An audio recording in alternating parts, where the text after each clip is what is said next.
billion advanced manufacturing plan, which will invest in the long-term future of our innovative manufacturing industry by reducing costs and removing barriers to business. This comes off the back of the UK's manufacturing sector leapfrogging France to become the 8th biggest in the world. But we cannot stand still. The world is changing fast, and the global economy is a very competitive place.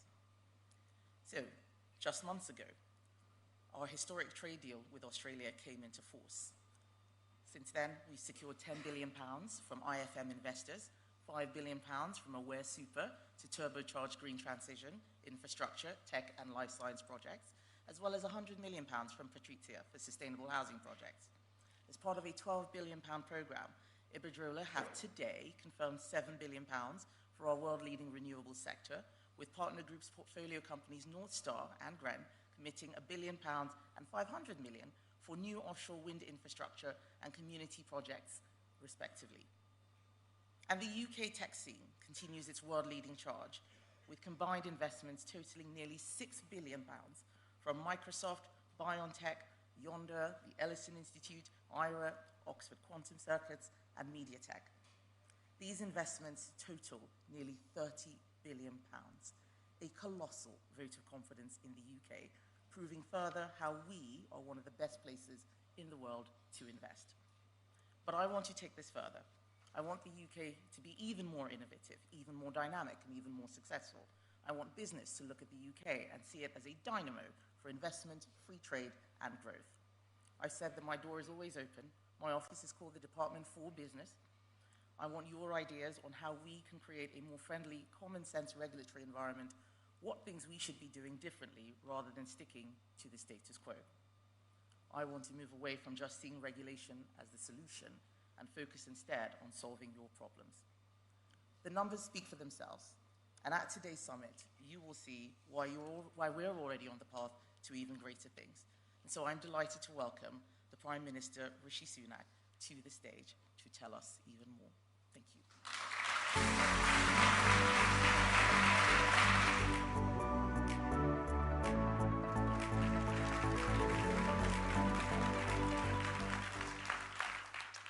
Good morning.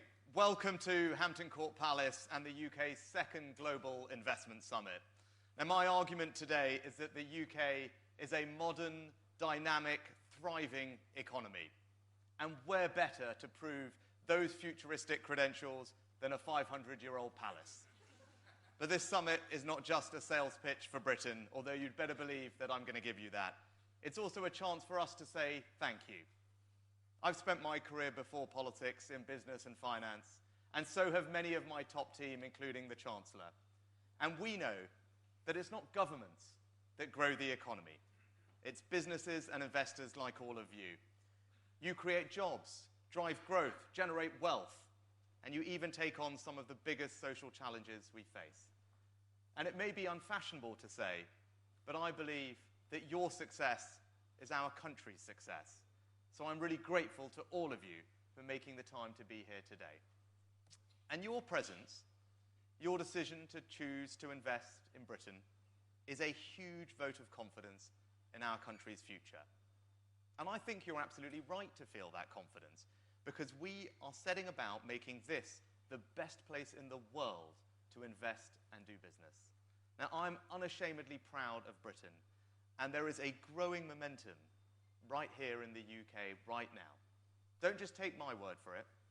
PwC's survey this year of thousands of global CEOs rated the UK the most attractive investment destination in Europe. And you can see that confidence in the decisions that people are making, like Tata, BMW, and just last week Nissan, investing billions into automotive and electric vehicle manufacturing. Or Microsoft, announcing today £2.5 billion for critical AI infrastructure, in addition to all the leading AI labs who already have their European offices here. Or the Ellison Institute of Technology, confirming today a £1 billion investment into their new Oxford site, researching and developing new technologies, including life sciences. And you can see that momentum, too, in our commitment to free trade. In the past year alone, we've secured new investment partnerships with the United States, Japan, and South Korea, worth more than £50 billion. We became only the first European country to join the fast-growing Trans-Pacific trade bloc, and hugely benefited from the sovereign investment partnership with the United Arab Emirates, deploying over £14 billion into the UK in a little over 2 years. And all of that is why this country is the one with the fastest investment growth anywhere in the G7. So when I say that this country can be the best place in the world to invest and to do business, you should believe me, and believe me because of three big competitive advantages that we have. Our low-tax approach, our culture of innovation, and our people. Firstly, tax. The purest expression of this government's economic philosophy is that people and businesses make far better decisions about their own money than any government could. And I believe that allowing you to keep more of the return on your capital, our country becomes more competitive as a place to invest, grow, and create jobs. And make no mistake, we are cutting taxes. Not only do we have the lowest corporation tax rate in the G7, last week we announced that we would make full expensing permanent. That means you can write off the cost of many capital investments in full. It makes our capital allowances regime one of the most generous in the world, and it was the biggest business tax cut in modern British history.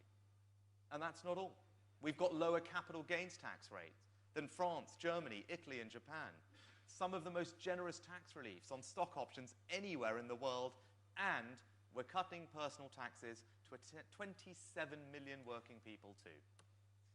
But while low taxes are crucial, they're not enough on their own to make this country the best investment destination in the world. We're also creating new ideas and turning those ideas into the most exciting companies of the future.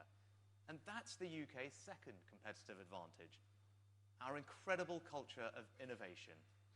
Now, the story of the United Kingdom has always been about discovery and invention. Ours is the country of Newton, Faraday, Hodgkin, and Lovelace, of Stephenson's steam engine, Darwin's theory of evolution, and the World Wide Web, invented by Tim Berners-Lee, who I'm delighted is attending here today. And that tradition is still very much alive. With less than 1% of the world's population, we have 3 of the world's top 10 universities, the 3rd highest number of research publications, and the 2nd most Nobel laureates of any nation. And we're turning those ideas into incredible businesses up and down the country, with more tech unicorns than any country, bar the US and China, and more venture capital than France and Germany combined. Not that I'm in any way competitive. But at a moment like this, when the tectonic plates of technology are shifting, not just in AI, but in quantum, synthetic biology, semiconductors, and much more, we cannot be complacent. And that's why we're investing record sums of public capital into research and development. Also cutting taxes for all of you that are investing in R&D, and overhauling our listing rules to make it easier for those innovative, growing companies to raise the capital they need. And outside of the European Union, we're delivering agile regulation that is pro-innovation and pro-growth. So whether it's in financial services or life sciences, agri-tech, or our creative industries, innovation is the golden thread running through the British economy. But in the end, the greatest asset to any economy is its people.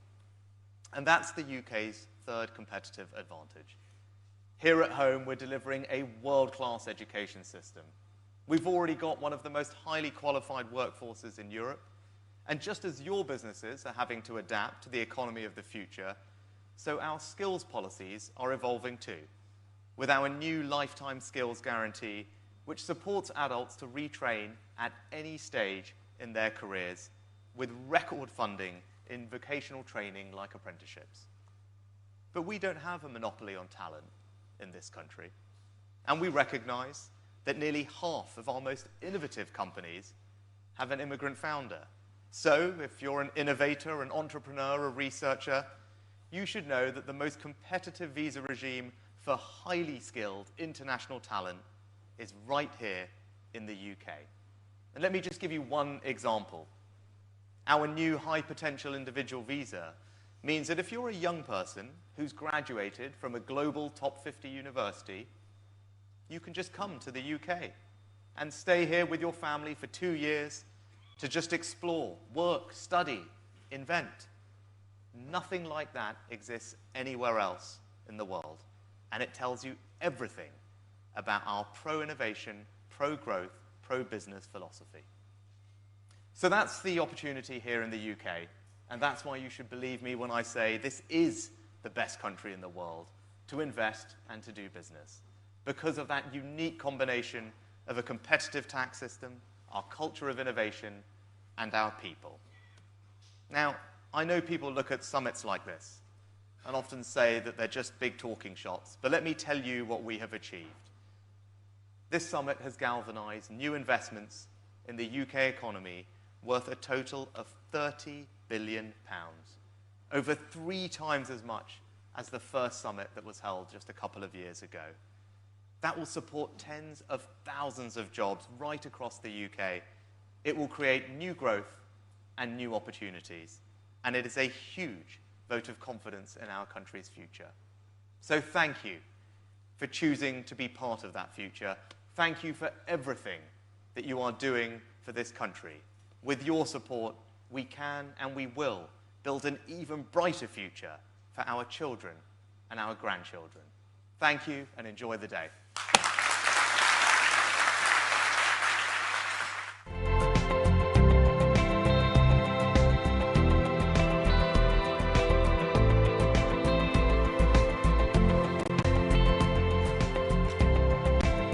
Thanks so much.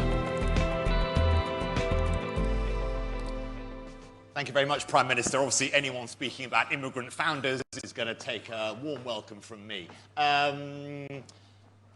Already we've started to hear some of the big themes we're going to be talking about today: manufacturing, climate, tech, the regulatory environment. All those things are vital to a good environment for global investment in the UK and elsewhere. Also, of course, the notion of tax and how that works to promote businesses and how they operate. We're going to be moving on now to our first discussion session of today, and it's going to be an absolutely brilliant one.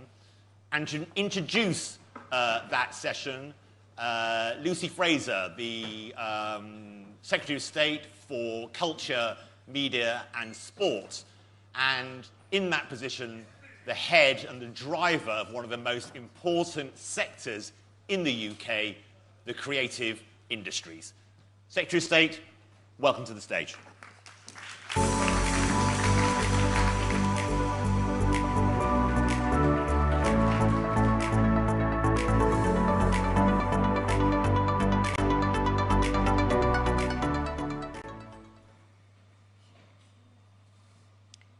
Culture, creativity, talent. Today, we are in a golden age for British culture, one that could rival any other time in our history. In television, UK programmes are being exported across the world. We've had 74 British Oscar winners since 2010. English football is a language that every country in the world seems to be fluent in, attracting fans from Santiago to Seoul. As the Culture Secretary, I'm proud to have portfolio responsibility for our creative industries, including our film, our TV, gaming, music, and fashion industries. Our companies, our innovators, our creators, our artists are putting a British stamp on every creative industry on the world stage. In this room today, we've got some of the people and businesses who encapsulate our reputation for excellence. Music executive Amanda Ghost, an artist who has co-written songs with Beyoncé. Sir Lucian Grange, CEO of Universal Music, who has pioneered new and innovative business models in the industry, whilst signing global superstars and getting a star himself on the Hollywood Walk of Fame. Anya Heinmarsh, who made the reusable bag cool and used her creativity to design handbags, but also innovate new sustainable fabrics to make handbags.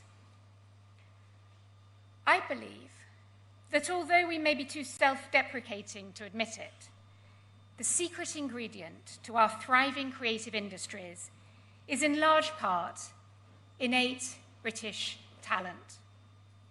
Brits have always found ways to challenge convention, to push boundaries, to upend the accepted status quo.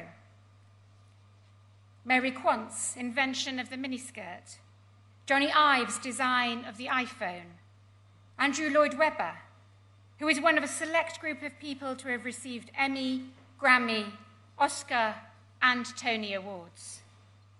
Today, we export that creative zest all over the world in our music, television, film, theatre, fashion, literature, video games, and others. And here at home, that talent is backed by the government at every opportunity. Consecutive Conservative governments have recognised the potential that exists across our creative industry, and they've recognised the enormous dedication and determination of the businesses and people in these sectors. We've been supporting and stimulating our creative industries with tax reliefs for over a decade. From film to animation to video games to theatre, these tax reliefs have helped to attract significant global investment into the UK. And our approach has always been to recognise that we succeed when we work together. It's a partnership. The government cannot guarantee success, but we can help to create the conditions and a framework that fosters it. And when you succeed, we succeed. And working with international partners is an important part of that partnership. Just look at Barbie, a film recorded in the UK that supported 750 jobs, added £80 million to our economy, and earned over £1.1 billion at the global box office. That is what this summit today is all about. Creating partnerships, seizing opportunities to invest, and tapping into that spark of creative British creativity.